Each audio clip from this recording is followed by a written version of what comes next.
يا ترى ايه اللي يخلي فنان كبير بحجم محمد صبحي السواق يجري وراه في الشارع بالشكل ده؟ وايه السر اللي كشفه ابن السواق وخلى الناس كلها تتعاطف معاه وتقلب الموازين؟ موضوع انساني مؤثر جدا وتفاصيل بتتقال اول مرة عن الراجل اللي عنده 65 سنة اللي ظهر في الفيديو. اهلا بيكم في حلقة جديدة وتفاصيل حصرية على قناتكم اخبار الفنانين مع لؤلؤة. لو اول مرة تشوفونا ما تنسوش اللايك والاشتراك عشان يوصل لكم كل جديد الترند اول باول. خلال الساعات اللي فاتت انتشر فيديو للفنان محمد صبحي وهو باين عليه الانفعال وبيتحرك بسرعة ناحية عربية وسواق. الدنيا قامت ما قعدتش والناس بدأت تسأل هو ايه اللي حصل، لكن المفاجأة الحقيقية ظهرت لما خرج محمد سليمان نجل السائق وكتب تعليق وضح فيه كل الحقيقة وكلامه وجع قلوب الناس كلها. ابن السائق قلب الحرف، الراجل اللي بيجري وراه ده هو ابويا، واللي حصل ان ابويا راح الحمام وللعلم هو عنده 65 سنة يعني مش صغير. تخيلوا يا جماعة رجل مسن اضطر يسيب العربية لظرف طارئ وإنساني جدا، وده اللي خلى الفنان ينفعل عليه. لما طلع هو ما كلموش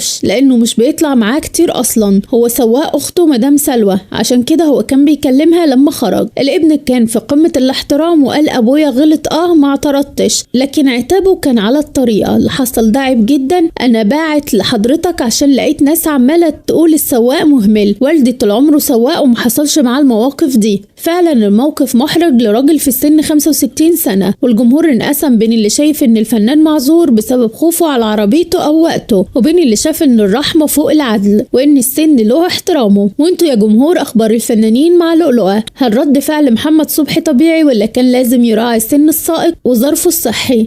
مستنية رأيكم في التعليقات، وما تنسوش تدعموا الفيديو بلايك عشان صوته يوصل. اشوفكم في فيديو جديد، سلام.